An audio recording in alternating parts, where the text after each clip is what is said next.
how I have read that too. But people, somebody asked me about that, and I had to look it up because I had no idea what serpent seed theology was. No, but let's go into the thing about women. Some of the I've been listening to right-wing radio, and they're saying this is the year of the conservative woman. And so you have, Michelle Bachmann. You have, what's that lady in Nevada, Sharon Engel? And you got that bimbo Palin. Yikes. Okay, I was just going to ask you, what do you think about Sarah Palin? Because in the book of Isaiah, it says, "As for my people, children are their oppressors, and women rule over them."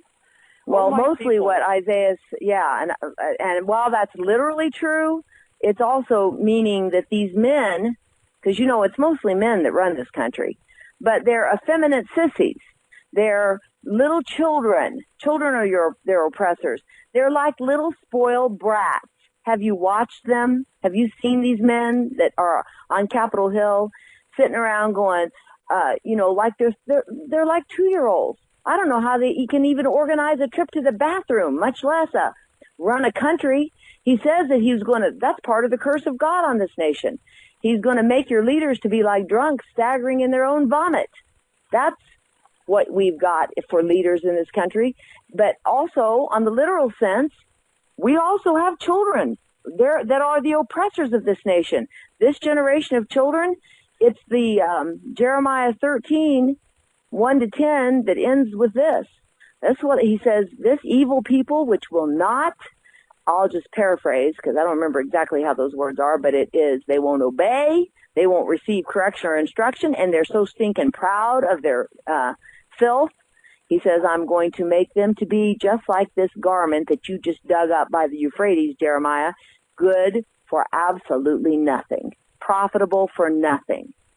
And so these children that we see, because we stand outside of a lot of high schools, and these children at these high schools with more holes in their bodies, heads mostly, where their brains dribble out, and they're tattoo-laden and ill-disciplined and self-centered and clueless. I mean clueless about what God requires of them. Yeah. Shirley, this is Leah. And I'd like to introduce myself to you. I have a bunch of questions because I just think this is very interesting, and I'm curious about. First of all, what I'm hearing is that what you're saying is that even though you have some political interest, that the Westboro Baptist Church is it sounds kind of nonpartisan. It doesn't sound like you're a fan of either side. No. of the major thing on the inside. No. So if Sarah Palin ran, I mean, there was a big article in Newsweek where they were calling her, I don't remember exactly how they were calling it, but sort of like the queen of the evangelicals.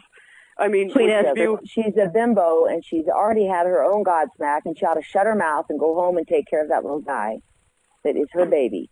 She's got that little guy who needs someone to take care of him, and it ought to be his mother. She's his mother. Mm-hmm. And she's busy running around with a lot of clever little ditties that she says, and this nation that is cursed with lightness, leanness for their souls. They're so light, anything passes as good, blather, and it's meaningless. She's got nothing to offer this nation.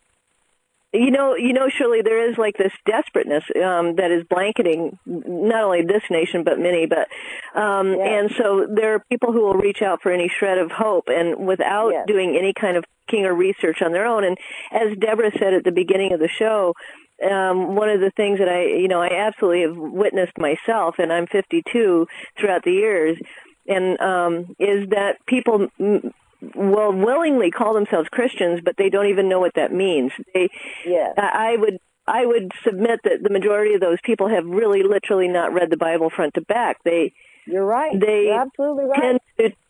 They tend to take the road of feeling that there's absolution and going to Sunday services and having the preacher, pastor, minister tell them how to think about the Word of God. And the reason why I just am so grateful for this opportunity to talk to you because I do a lot of research around not just Sarah Palin, which she is the poster girl for this surging movement of dominionism and the Seven Mountains Mandate and the Apostles of C. Peter Wagner. And I was just wondering how you felt about that she was anointed as Queen Esther by Pastor Muti, and she takes this very, very seriously.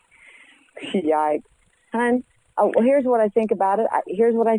Now, if you recently, you understand that the eyes of your understanding, that the Lord will show you, and you'll see a thing the 5th, 6th, 7th, 8th, 9th, 10th time you read it, and all of a sudden you realize, oh my gosh, look what the words say. I had a professor in law school that said when it comes to the written words, don't think great thoughts. Read the words. That's what you got to do. It's all about the words. So you get over there in Revelation 17, and it's talking about that great whore, that big fat ass whore who's got her big fat ass sitting all over the whole world. Well, essentially what you're talking about, and she's hopped on the back of the beast. The beast, of course, is human government. And the whore is false religious system. The mother of all harlots is this country who maintains and succors and carries along so many of these false religious systems, like the Catholic pedophile monster that has got its big, that's what I think of when I think of that big fat ass whore sitting all over the world, is that Catholic pedophile monster.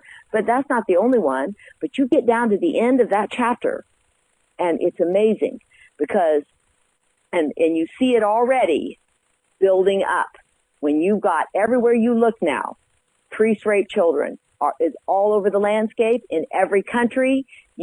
I'm assuming you see this, that this is, if you're looking at the international. Just horrible about this one that actually had fathered children and he had actually from the Vatican. Kids. Yes. From the Vatican. Yes, today I wrote a Godsmack on that very issue today. And this guy, and the judge is saying, it kind of was this website that we found, whoever sent me this story, it had, right with that story, about that guy yesterday. It kind of seems like a disconnect, but just bear with me a second. The guy in New York that pled, he's in there, that was the Times Square bomber. You know that guy?